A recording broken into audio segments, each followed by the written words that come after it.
2 ರಾಷ್ಟ್ರೀಯ ಪ್ರಶಸ್ತಿಗಳು ಬಂದವು. ಔಟ್ಲುಕ್ನವರು ಇಂಡಿಯಾದ ಬೆಸ್ಟ್ ಹೋಮ್ ಸ್ಟೇ ಅವಾರ್ಡನ್ನು ನನಗೆ ಕೊಟ್ಟರು. ನನಗೆ ಡೆಲ್ಲಿಂದ ಫೋನ್ ಬಂತು ಒಂದು ದಿವಸ, ನಿಮಗೆ ಅವಾರ್ಡ್ ಬಂದಿದೆ ಅಂತ. ಸರಿ, ಪ್ರಶಸ್ತಿ ದುಡ್ಡು ಎಷ್ಟು ಅಂತ ಕೇಳಿದೆ. ಅಂತ ಇಷ್ಟು ಅಂತಂದ್ರು. ಹಂಗಾರೆ ಒಂದು ಕೆಲಸ ಮಾಡಿ, ಅರ್ಧ ನೀವು ಇಟ್ಕೊಳ್ಳಿ, ಅರ್ಧ ನನಗೆ ಹಾಕಿಬಿಡಿ ಅಂತ. ಉತ್ತರ ಕನ್ನಡ ಜಿಲ್ಲೆಯಲ್ಲಿ 2 ಗೋಲ್ಡ್ ಕ್ಲಾಸು ಕ್ಯಾಟಗರಿಯನ್ನು ಸೆಲೆಕ್ಟ್ ಮಾಡಿದ್ದಾರೆ. ಅದರಲ್ಲಿ ಕಾಡು ಮನೆ ಮಾಡಬೇಕು ಅಂತ ಹೊರಟು ಪ್ರಾಮಾಣಿಕವಾಗಿ ಹೊರಟ್ರೆ ಪ್ರಶಸ್ತಿಗಳು, ಜನ, ಗೌರವ, ದುಡ್ಡು ಎಲ್ಲದೂ ಅದು ತನ್ನಾರೆ ಬರುತ್ತೆ. ನಾವು ಅದಕ್ಕಂತ ಹಪಾಪಿಸ್ಬೇಕಂತ ಇಲ್ಲೇ ಇಲ್ಲ. ಇಷ್ಟು ವರ್ಷ ಒಂದು ಜಗಳ ಆಗಿಲ್ಲ, ಒಂದು ತಂಟೆ ಆಗಿಲ್ಲ, ಅಥವಾ ಏನೋ ಅದು ಇದು ಅಂತ ಪೊಲೀಸರು ಬರೋ ಕೆಲಸವೇ ಆಗಿಲ್ಲ, ಹಾಗೇ ಇಲ್ಲ.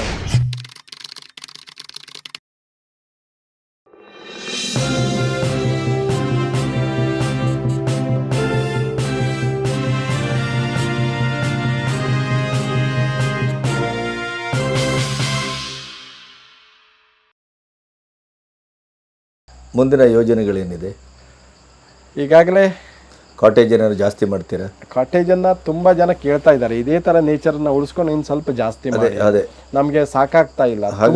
ನನಗೂ ಅನಿಸ್ತು, ಜಾಗವೂ ಇದೆ, ಇಲ್ಲಿ ಜಾಗ ಇದೆ. ತುಂಬ ಜನ ಏನು ಹೇಳ್ತಾರೆ ಅಂದರೆ, ನಮ್ಗೆ ಸಿಗ್ತಾ ಇಲ್ಲ, ಅದೇ ಡೇಟಿಗೆ ಬೇಕು, ನಮ್ಮ ಕಾಡು ಮನೆನೇ ಬೇಕು, ಆದರೆ ನೀವು ಕೊಡ್ತಾ ಇಲ್ಲ. ಈಗ ಒಂದು ಇಷ್ಟೇ ಪೋರ್ಷನ್ ರಿಪೀಟ್ ಮಾಡ್ಬೋದು. ಇನ್ನೊಬ್ರು ಫೋನ್ ಮಾಡಿ ಇವತ್ತೇ ಹೇಳಿದರು, ನಾವು 3 ಸಾರಿ ಟ್ರೈ ಮಾಡಿದ್ವಿ, ಈಗೂ ಮತ್ತೆ ನೀವು ಇಲ್ಲ ಹೇಳ್ತಾ ಇದ್ದೀರಾ ಹೆಂಗೆ ಅಂತ. ನಮಗೂ ಒಂಥರ ಬೇಜಾರಾಗುತ್ತೆ. ಹಾಗಾಗಿ ಇದನ್ನು ಸ್ವಲ್ಪ ಇನ್ನು ಕಾಡು ಮನೆಯನ್ನು ವಿಸ್ತಾರ ಮಾಡಬೇಕು ಅನ್ನೋಂಥದ್ದು ಒಂದು ಯೋಜನೆ ಇದೆ ನನ್ನಲ್ಲಿ. ನಿಧಾನವಾಗಿ ಸ್ಟೆಪ್ ಬೈ ಸ್ಟೆಪ್ ಹೋಗುತ್ತೆ. ಆದರೆ ನೇಚರಿಗೆ ಅಥವಾ ಇಲ್ಲಿರೋ ಈ ಮೂಲ ಕಾಡು ಮನೆಯೇ ಇರ್ತದೆ, ಅದೆಲ್ಲೂ ಇದಾಗೋದಿಲ್ಲ. ಇನ್ನೊಂದು, ಈಗ ಆರ್ಕಿಡ್ ಪಾರ್ಕನ್ನು ಮಾಡಲಿಕ್ಕೆ ಹೊರಟಿದ್ದೀನಿ.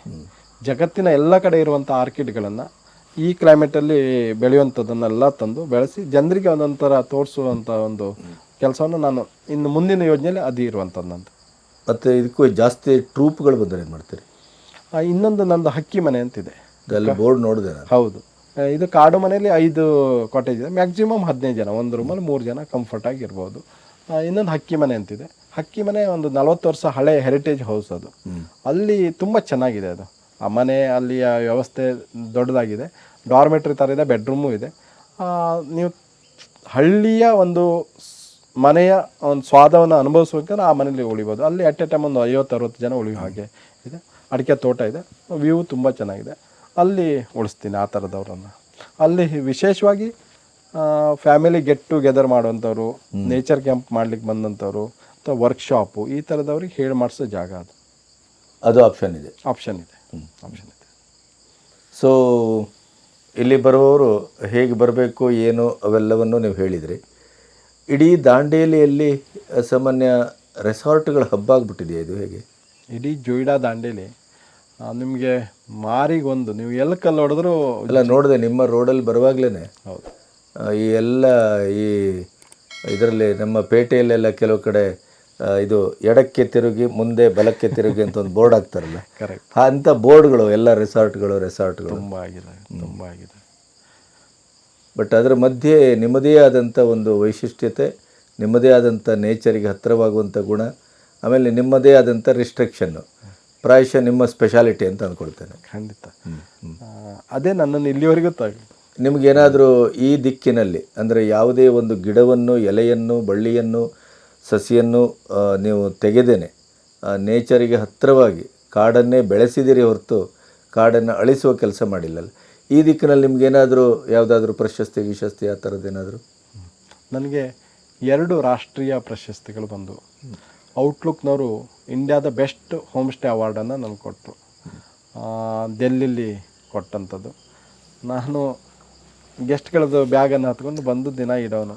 ನನಗಲ್ಲಿ ಅವರು, ಅದು ಎಷ್ಟು ಚೆನ್ನಾಗಿತ್ತು ಆ ಪ್ರಶಸ್ತಿ ಅಂದರೆ, ತುಂಬ ಒಳ್ಳೆಯ ಇದು. ಅವರೇ ನಮ್ಮನ್ನು ಆಯ್ಕೆ ಮಾಡ್ತಾರೆ, ನಾವು ಅರ್ಜಿ ಹಾಕೋದಾಗಲಿ ಇದಾಗಲಿಲ್ಲ. ಅವರು ನಮ್ಗೆ ಗೊತ್ತಿಲ್ಲದೆ ಇಲ್ಲಿ ಬಂದು ಗೆಸ್ಟ್ ಥರ ಉಳಿದು ಹೋಗ್ತಾರೆ. ನನಗೆ ಡೆಲ್ಲಿಂದ ಫೋನ್ ಬಂತು ಒಂದು ದಿವಸ, ನಿಮಗೆ ಅವಾರ್ಡ್ ಬಂದಿದೆ ಅಂತ. ಸರಿ, ಪ್ರಶಸ್ತಿ ದುಡ್ಡು ಎಷ್ಟು ಅಂತ ಕೇಳಿದೆ. ಅಂದರೆ ಸುಮ್ಮನೆ ನನಗೆ ನಿಮಗೆ ಬ್ಯಾಂಕ್ ಲೋನ್ ಸ್ಯಾಂಕ್ಷನ್ ಆಗಿದೆ, ಕಾರ್ದಾಗಿದೆ, ಏನೇನೋ ಹೇಳ್ತಲ್ಲ, ಹಾಗೆ ನಾನು ತಿಳ್ಕೊಂಡು ಅವ್ರಿಗೆ ಕೇಳಿದೆ, ಏನು ಅದಕ್ಕೆ ಎಷ್ಟು ದುಡ್ಡು ಅಂತ. ಇಷ್ಟು ಅಂತಂದು. ಹಂಗಾರೆ ಒಂದು ಕೆಲಸ ಮಾಡಿ, ಅರ್ಧ ನೀವು ಇಟ್ಕೊಳ್ಳಿ, ಅರ್ಧ ನನಗೆ ಹಾಕಿಬಿಡಿ ಅಂತಂದು. ಅವರಿಗೆ ಒಂಥರ ಶಾಕ್ ಆಯಿತು, ನಾನು ನಂಬ್ತಾನೆ ಇಲ್ಲ. ಅವರಿಗೆ ಫ್ಲೈಟ್ ಟಿಕೆಟ್ ಬುಕ್ ಮಾಡಲಿಕ್ಕೆ ಫೋನ್ ಮಾಡಿದರು. ಸರಿ, ಆಮೇಲೆ ನನಗೆ ನಿರ್ಮಲ್ ಕುಲಕರ್ಣಿ ಅನ್ನೋರು ಪರಿಚಯ, ಅವರಿಗೂ ಪರಿಚಯ ಇದ್ರು. ಅವ್ರಿಗೆ ಹೇಳಿದ್ರಂತೆ, ಕಾಡುಮನೆಯವರಿಗೆ ನ್ಯಾಷನಲ್ ಅವಾರ್ಡು ಗೋಲ್ಡ್ ಕ್ಲಾಸ್ ಬಂದಿದೆ, ಅವರು ಒಪ್ಕೋತಾನೇ ಇಲ್ಲ ನಾವು ಹೇಳಿದರೆ, ನೀವು ಅವ್ರಿಗೆ ಹೇಳಿ ಅಂತ ಹೇಳಿದ್ರಂತೆ. ಆಮೇಲೆ ಅದನ್ನು ಅವಾರ್ಡು ನನಗೆ ಇಂಡಿಯಾದ ಬೆಸ್ಟ್ ವೈಲ್ಡ್ ಲೈಫ್ ಸ್ಟೇ ಅವಾರ್ಡನ್ನು ಔಟ್ಲುಕ್ನವರು ನನಗೆ ಕೊಟ್ಟರು. ನನ್ನ ಜೀವಮಾನದ ಒಂದು ಖುಷಿ ಅದು. Very good. ಯಾಕಂದರೆ ನಾನು ನೇಚರ್ ಅವರು ಸಂಪೂರ್ಣ ನೋಡ್ಕೊಂಡು ಹೋಗಿದ್ದಾರೆ. ನನಗೇನು ಗೊತ್ತಿಲ್ಲ, ಅವ್ರು ಗೆಸ್ಟ್ ಥರನೇ ಬಂದು ಉಳಿದು ಹೋಗಿದ್ದಾರೆ. ಯಾಕಂದರೆ ನೀವು ಪ್ರಶಸ್ತಿ ಕೊಡ್ಲಿಕ್ಕೆ ಬಂದಿದ್ದೀರಿ ಅಂತ ನೋಡ್ಲಿಕ್ಕೆ ಬಂದರೆ ನಾನು ಬಿಹೇವಿಯರ್, ನಾ ಮನುಷ್ಯ ಸ್ವಲ್ಪ ಚೇಂಜ್ ಆಗಿ ಅದು ಅವ್ರು ಕೊಟ್ಟಿರೋದು. ಔಟ್ಲುಕ್ನವರು ಡೆಲ್ಲಿಲಿ ಕೊಟ್ಟರು ತುಂಬ ಗೌರವಿತವಾಗಿ. ನಾನು ಜೀವನದಲ್ಲಿ ಸ್ಟಾರ್ ಹೋಟ್ಲೆಲ್ಲ ನೋಡಿರಲಿಲ್ಲ. 7 ಸ್ಟಾರ್ ಹೋಟ್ಲಲ್ಲೂ ಇಟ್ಟರು. ನನ್ನನ್ನು ನೋಡ್ಕೊಳ್ಳಿಕ್ಕೆ ಒಬ್ಬನು ಕೊಟ್ಟು ಅವನು ಬ್ಯಾಗ್ ಹೊತ್ಕೊಂಡು ಹೋಗ್ತಾ ಇದ್ದ, ಇನ್ನೋವಾ ಕಾರ್ ಕೊಟ್ಟು ಓಡಾಡಿಸಿದ್ರು. ಇದೆಲ್ಲ ಯಾಕೆ ಹೇಳ್ತೀನಿ ಅಂದರೆ, ಇದೆಲ್ಲ ಸಾಧನೆ ನನ್ನ ಒಬ್ಬನಿಂದ ಆಗಿದ್ದಲ್ಲ. ಅದು ಏನು 2 ಪ್ರಶಸ್ತಿಗಳು ಬಂತು, ಅದು ನನ್ನ ಕುಟುಂಬಕ್ಕೆ, ನನ್ನ ಸ್ಟಾಫಿಗೆ, ಮತ್ತು ನನ್ನನ್ನು ಈ ಮಟ್ಟಕ್ಕೆ ಗೆಸ್ಟಾಗಿ ಬಂದು ಕೂಡ ಒಬ್ಬ ಹಿತೈಷಿಯಾಗಿ ನನ್ನನ್ನು ನೋಡ್ಕೊಂಡ್ರಲ್ಲ ಇಷ್ಟೊಂದು ದೊಡ್ಡ ಬಳಗ, ಅವರಿಗೆ ಸಲ್ಲುವಂಥದ್ದು. ಅದು ನಾನು ಅಲ್ಲೂ ಭಾಷಣದಲ್ಲೂ ಅದೇ ಹೇಳಿದೆ, ಇದೆಲ್ಲದು ಅವರಿಗೆ ಸಲ್ಲುವಂಥದ್ದು ಅಂತ. ಯಾಕಂದ್ರೆ ನಾನು ಒಬ್ಬನೇ ಏನು ಮಾಡೋಕ್ಕೆ ಸಾಧ್ಯ ಇದೆ ಹೇಳಿ? ಒಬ್ಬನೇ ಏನೂ ಸಾಧ್ಯ ಇಲ್ಲ. ಇದೆಲ್ಲ ನಾ ಬರೀ ನಿಮ್ಗೆ ಕಾಣ್ತಾ ಇರೋ ಡ್ರೈವರ್ ಅಷ್ಟೇ. ಅದಕ್ಕೆ ಟಯರು, ಪೆಟ್ರೋಲು, ಇಂಜನು ಅದೆಲ್ಲ ಇದ್ದಾಗ ನಾನು ಹೋಗುವಂಥದ್ದು. ಆ ಒಂದು ಪ್ರಶಸ್ತಿ ನನಗೆ ಸಿಕ್ತು ಒಂದು. ಎರಡನೇದಾಗಿ ಇನ್ನೊಂದು ನಮ್ಮದು ಲೆನ್ಸ್ ಕಂಪ್ನಿ ಇದೆ, ಕಾರ್ಲ್ ಜೈಸ್ ಅಂತ. ಎಲ್ಲ ಮೊಬೈಲು ಕ್ಯಾಮ್ರಾಗಳಲ್ಲೆಲ್ಲ ಇಡೀ ಜಗತ್ತಲ್ಲಿ ಭಾಳ ಫೇಮಸ್ ಇದೆ. ಅವರು ಇಂಡಿಯಾದ best wild life conservation ಅವಾರ್ಡನ್ನು Kadumane ಕೊಟ್ಟರು. ಇಲ್ಲಿ ಏನನ್ನೂ ನಾನು ಹಾಳು ಮಾಡಿಲ್ಲ ಅನ್ನೋಂಥ ಕಾರಣವನ್ನು ನೋಡಿಕೊಂಡು, ಅಥವಾ ಇಲ್ಲಿರೋ ಪರಿಸರ ನೋಡಿಕೊಂಡು ಒಂದು ಅರ್ಧ ಎಕರೆ ಕಾಡನ್ನು ನಾನು ನ್ಯಾಚುರಲ್ ಆಗಿ ಬೆಳೆಸಿದ್ದೀನಿ. ಅಂದರೆ ಅಲ್ಲೊಂದು ಬೀಜನೂ ಹಾಕಿಲ್ಲ, ಒಂದು ನೀರು ಹಾಕಿಲ್ಲ, ಏನು ಮಾಡಿಲ್ಲ. ಅದರ ಜಾಗವನ್ನು ಹಾಗೆ ಬಿಟ್ಬಿಟ್ಟೆ. ಅಲ್ಲಿ ಇವತ್ತು ದೊಡ್ಡ ಕಾಡಾಗಿ ಬೆಳೆದಿದ್ದು ಸುಮಾರು 19 ಜಾತಿಯ ಮರಗಳು ಅಲ್ಲಿ ಬಂದಿದ್ದಾವೆ. ಇದೆಲ್ಲವನ್ನು ಪರಿಗಣಿಸಿ ನನಗೆ 2 ಅವಾರ್ಡ್ ಬಂತು. ಇನ್ನೊಂದು ಗೌರ್ಮೆಂಟು ಈ ಹಿಂದೆ ಕ್ಯಾಟಗರಿಗಳನ್ನು ಮಾಡ್ತಾಯಿತ್ತು, ಹೋಮ್ ಸ್ಟೇ ಕ್ಯಾಟಗರಿಗಳನ್ನು. ಅಂದರೆ ಗೋಲ್ಡ್ ಕ್ಲಾಸು ಮತ್ತು ಸಿಲ್ವರ್ ಕ್ಲಾಸು ಅಂತ. ಉತ್ತರ ಕನ್ನಡ ಜಿಲ್ಲೆಯಲ್ಲಿ 2 ಗೋಲ್ಡ್ ಕ್ಲಾಸು ಕ್ಯಾಟಗರಿಯನ್ನು ಸೆಲೆಕ್ಟ್ ಮಾಡಿದ್ದಾರೆ. ಅದರಲ್ಲಿ ಕಾಡು ಮನೆ ಒಂದು, ಇನ್ನೊಂದು ಕುಮಟಾದಲ್ಲಿ ಹತ್ರ ಯಾವುದೋ ಒಂದು ಹೋಮ್ ಸ್ಟೇನ ಮಾಡಿದರು. ಇದು ಕೂಡ ನನಗೆ ಹೆಮ್ಮೆ. ನಾವು ಮಾಡಬೇಕು ಅಂತ ಹೊರಟು ಪ್ರಾಮಾಣಿಕವಾಗಿ ಹೊರಟ್ರೆ ಪ್ರಶಸ್ತಿಗಳು, ಜನ, ಗೌರವ, ದುಡ್ಡು ಎಲ್ಲದೂ ಅದು ತನ್ನಾರೇ ಬರುತ್ತೆ. ನಾವು ಅದಕ್ಕಂತ ಹಪಾಪಿಸ್ಬೇಕಂತ ಇಲ್ಲೇ ಇಲ್ಲ. ಅದು ಒಂದು ರೀತಿಯ ಸಹಜವಾದ ಕೃಷಿ ಅದು ಅಲ್ವಾ, ಸಹಜ ಕೃಷಿ. ನಮ್ಮಲ್ಲಿ ಪ್ರಶಸ್ತಿ ಕೊಡೋದು ಮತ್ತು ತಗೊಳ್ಳೋದೇ ಒಂದು ರ್ಯಾಕೆಟ್ ಅದು. ಹೌದು, ಬೆಂಗಳೂರಲ್ಲಿ. ಕರೆಕ್ಟ್, ಖಂಡಿತ. ಹಾಗಾಗಿ ಪ್ರಶಸ್ತಿ ಅಪಮೌಲ್ಯಗೊಳ್ತಾ ಇದೆ. ನಿಜ. ಈಗ ಜನ ಒಂದು ಅವಾರ್ಡ್ ಬಂದಿದೆ ಅಂದ್ರೆ ನಂಬೋ ಸ್ಥಿತಿಲಿ ಇಲ್ಲ, ನಿಜವಾಗಿಲ್ಲ. ನಾನು ಹೇಳಿದ್ನಲ್ಲ, ನನ್ನ ಔಟ್ಲುಕ್ದು ಎಷ್ಟು ವೇಟ್ ಇದು ಅಂದರೆ ನನಗೇನು ಗೊತ್ತಿಲ್ಲ. ಏನು ಅಂದರೆ ಏನು ಗೊತ್ತಿಲ್ಲ. ನಾನು ಬಯೋಡೇಟಾ ಕೂಡ ಕೊಟ್ಟಿಲ್ಲ. ಅವರು ಇಲ್ಲ ಮಾತಾಡ್ಬೇಕಾದ್ರೆ ಎಲ್ಲ ಮಾತಾಡ್ಕೊಂಡು ಅವ್ರ ಆ ಉದ್ದೇಶನೇ ಇತ್ತಲ್ಲ, ಎಲ್ಲದನ್ನು ಅಲ್ಲಿ ಇದು ಮಾಡಿದ್ರು. ಭಟ್ರೆ, ಈಗ ಇಲ್ಲಿಗೆ ನಿಮಗೆ ನೆನಪುಳಿಯುವ ಸೆಲೆಬ್ರಿಟಿಗಳೆಲ್ಲ ಯಾರ್ಯಾರು ಬಂದಿದ್ರು ಒಂದು ಅಂದಾಜು?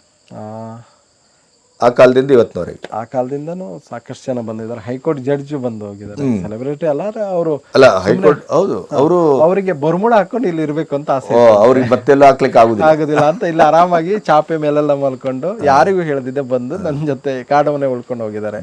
ಅದು ಒಂದು ಖುಷಿ ವಿಚಾರ. ರಿಷಬ್ ಶೆಟ್ಟಿ ಅವರು ಕಾಡುಮನೆ ಬಂದು ಊಟ ಎಲ್ಲ ಮಾಡಿಕೊಂಡು ನನ್ನನ್ನು ಪ್ರೀತಿ ಮಾಡಿ ಹೋದ್ರು. ಅಂದರೆ ಆತ್ಮೀಯತೆಯನ್ನು ತೋರಿಸ್ಕೊಂಡು ಹೋಗಿದ್ರು. ನಮ್ದು ಏನು ಕಾಂತಾರ ಫಿಲ್ಮ್ ಅಂತಲ್ಲ, ಅದಕ್ಕಿಂತ ಮೊದಲೇ ಅವ್ರು ಪ್ಲ್ಯಾನ್ ಮಾಡಲಿಕ್ಕೆ ಈ ಕಡೆನೇ ಶೂಟಿಂಗ್ ಮಾಡಬೇಕು ಅನ್ನೋದು ಯೋಚನೆ ಬಹುಶಃ ಇತ್ತಿರಬೇಕು. ಅದನ್ನು ಏರಿಯಾಗಳನ್ನು ನೋಡೋಕ್ಕೆ ಬಂದಿದ್ದರು. ನನ್ನ ಹರ್ಬಲ್ ಟೀ ಕುಡಿದು ಕೂಡ ಅವರು ಭಾಳ ಖುಷಿಪಟ್ಟಿದ್ದರು. ಅದ್ರ ಜೊತೆಯಲ್ಲಿ ಹನಿ ಪಾರ್ಕಿನ ಇದಕ್ಕೆ ಇವರು ಬಂದಿದ್ದರು, ಪುನೀತ್ ರಾಜ್ಕುಮಾರ್ ಬಂದಿದ್ದರು. ಅಲ್ಲಿಗೆ ನಾನು ಈ ಕಾಡುಮನೆ ಹರ್ಬಲ್ ಟೀ ತಗೊಂಡೋಗಿ ಅವ್ರಿಗೆ ಕೊಟ್ಟಿದ್ದೆ, ಕುಡಿದು ಖುಷಿಪಟ್ಟಿದ್ದರು. ಹೀಗೆ ತುಂಬ ಜನ ಬಂದಿದ್ದಾರೆ.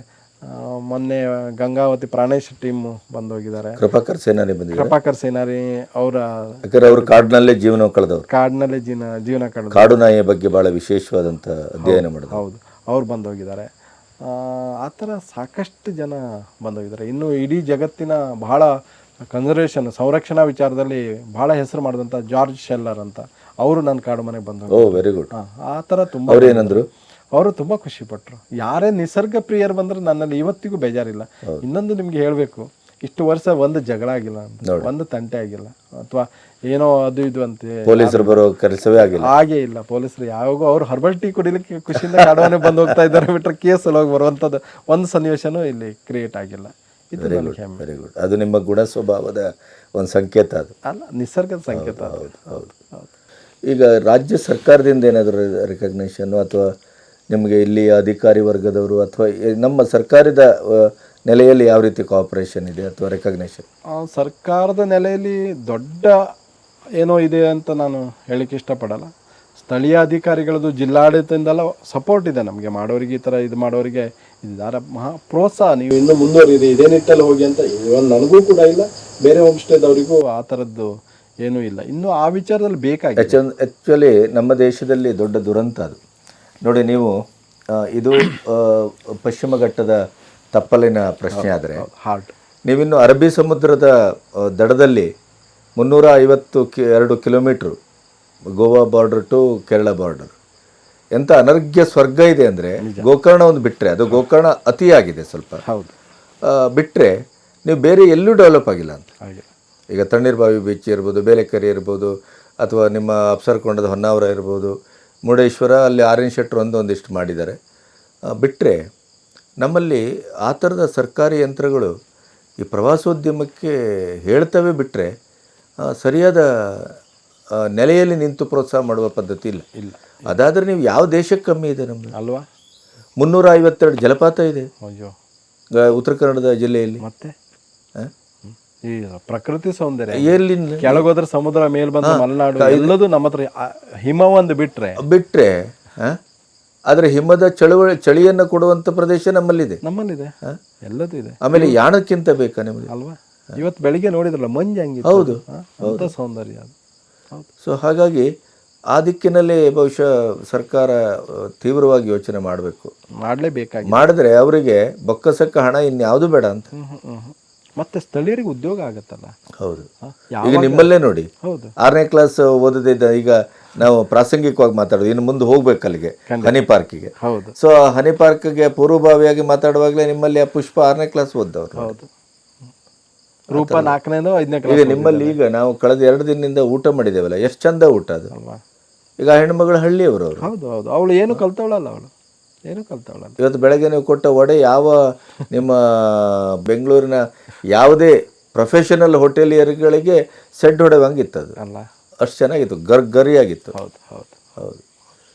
ಸೊ ನರಸಿಂಹ ಭಟ್ರೆ, ಹಾಗಾದರೆ ಒಂದು ಸಂತೋಷದ ವಿಚಾರ ಅಂದರೆ ಬಹುತೇಕವಾಗಿ ನಮ್ಮಲ್ಲಿ, ನಾನು ಅದನ್ನು ಹೇಳಿದರೆ ಹೇಗೆ ತಪ್ಪು ತಿಳ್ಕೊಳ್ತಾರೋ ಗೊತ್ತಿಲ್ಲ, ಘಟ್ಟದ ಮೇಲಿನ ಸಿರ್ಸೆ ಸೀಮೆ, ಯಲ್ಲಾಪುರ, ಹಳಿಯಾಳ ಅಥವಾ ಜೋಯಿಡಾ, ದಾಂಡೇಲಿ, ಇಲ್ಲಿಯ ಪರಿಸರದ ಬಗ್ಗೆ ಅಧ್ಯಯನಶೀಲತೆ ಇರ್ಬೋದು, ಉಳಿಸುವ ಹೋರಾಟಗಳಿರ್ಬೋದು, ಮತ್ತು ಅದನ್ನು ಪ್ರಾಕ್ಟಿಕಲ್ ಆಗಿ ನಿಮ್ಮ ಹಾಗೆ ಮಾಡಿ ಬದುಕುವ ಮತ್ತು ಭಾವನಾತ್ಮಕವಾಗಿ ಅದರೊಟ್ಟಿಗೆ ಒಂದು ಅನುಸಂಧಿಯನ್ನು ಮಾಡಿಕೊಂಡು ಜೀವನ ಕಳೆಯುವಂಥ ವಿಚಾರದಲ್ಲಿ ನಮ್ಮ ಹವ್ಯಕ ಸಮಾಜದ ತಲೆಮಾರುಗಳು ಭಾಳಷ್ಟು ಕೆಲಸ ಮಾಡ್ತಾಯಿದೆ. ಹಾಗಾಗಿ ಆ ಮಟ್ಟಿಗೂ ನಾನು ಅತ್ಯಂತ ಹೆಮ್ಮೆಯಿಂದ ಅದನ್ನು ನೆನೆತೇನೆ ಮತ್ತು ನಿಮ್ಮನ್ನು ಅಭಿನಂದಿಸ್ತೇನೆ.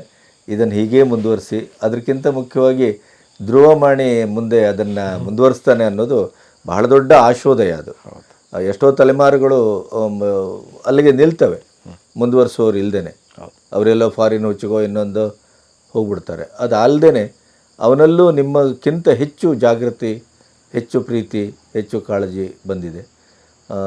ನನಗೆ ಇದು ಸೌಭಾಗ್ಯ ಅಂತ ಭಾವಿಸ್ತೇನೆ.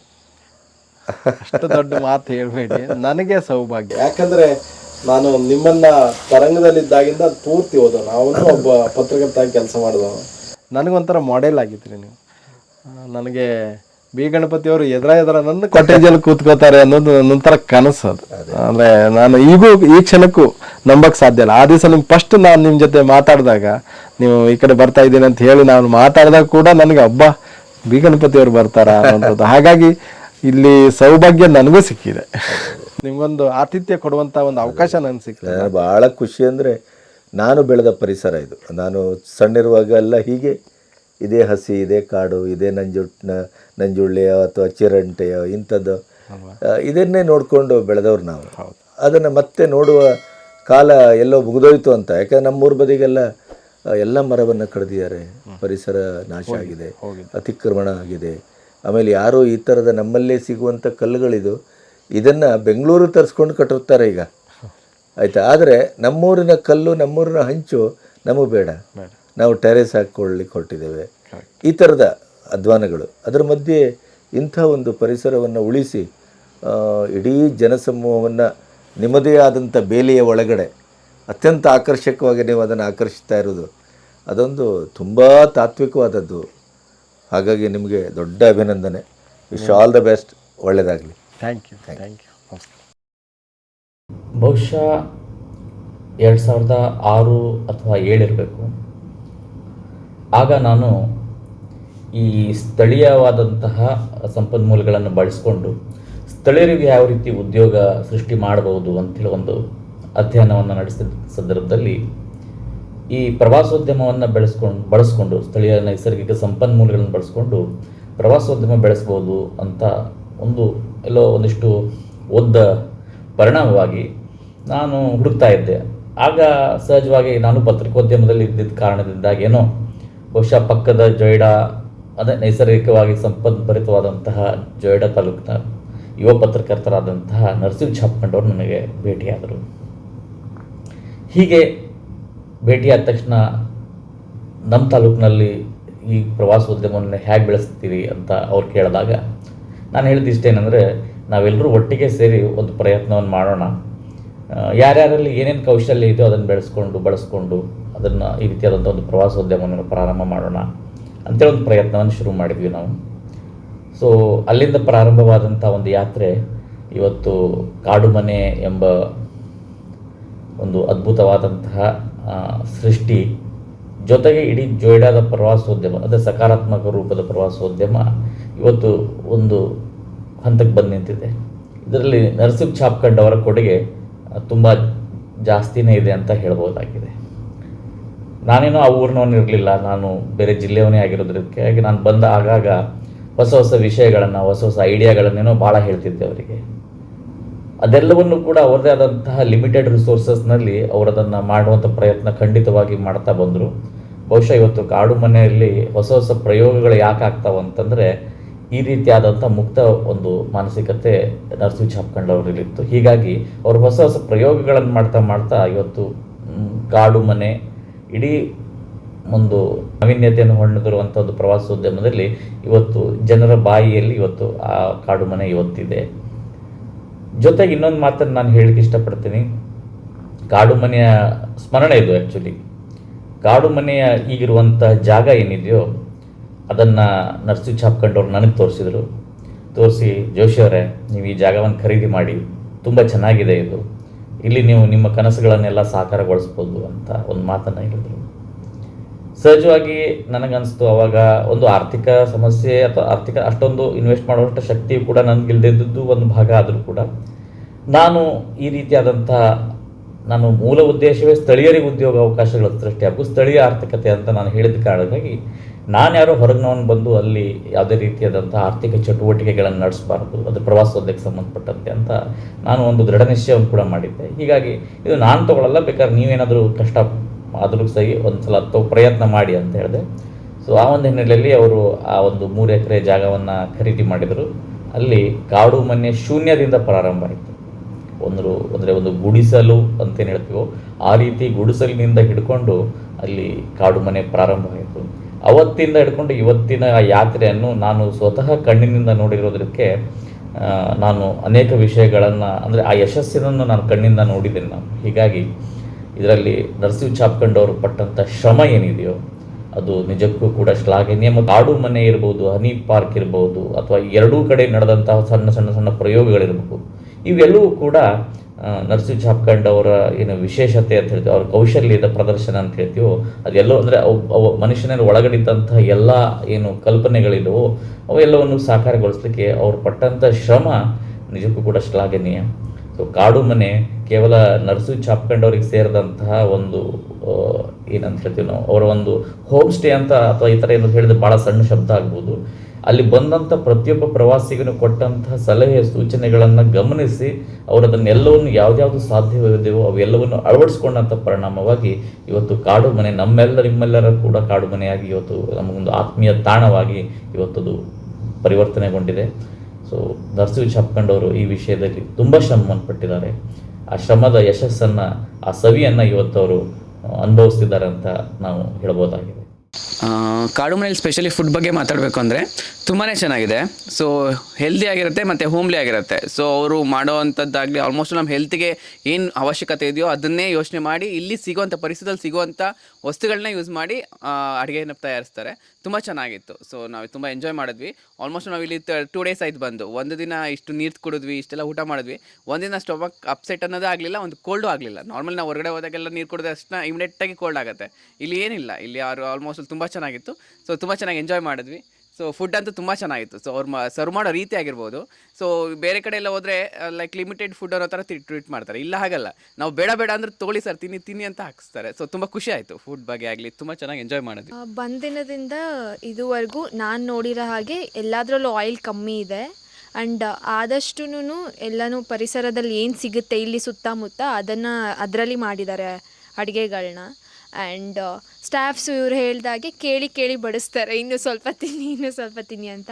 ಆ್ಯಂಡ್ ಎಲ್ಲ ಊಟನೂ ಅಷ್ಟೇ ಬಿಸಿ ಬಿಸಿಯಾಗಿ ಸರ್ವ್ ಮಾಡ್ತಾರೆ, ಕ್ಲೋಸ್ ಮಾಡಿ ಇಟ್ಟಿರ್ತಾರೆ, ಕ್ಲೀನಾಗಿದೆ ಎಲ್ಲ ಇಲ್ಲಿ. ಆ್ಯಂಡ್ ನಿಮಗೆ ಆವಾಗ ಮಾಡಿಕೊಡ್ತಾರೆ. ನೀವೆಲ್ಲಾದರೂ ಹೊರಗೆ ಹೋಗಿದ್ರೆ, ನೀವು ಬರೋದು ಲೇಟ್ ಆದರೆ ಸ್ನ್ಯಾಕ್ಸ್ನ ಆವಾಗ ಮಾಡಿಕೊಡ್ತಾರೆ. ಕೇಳಿ ನಿಮ್ಗೆ ಏನು ಬೇಕು ಏನು ಬೇಡ ಕೇಳಿ ಮಾಡಿಕೊಡ್ತಾರೆ, ಯಾರೂ ಬೇಜಾರು ಮಾಡ್ಕೊಳ್ಳಲ್ಲ. ಫುಡ್ ತುಂಬ ಇಷ್ಟ ಆಯಿತು, ಟೇಸ್ಟಿಯಾಗಿದೆ.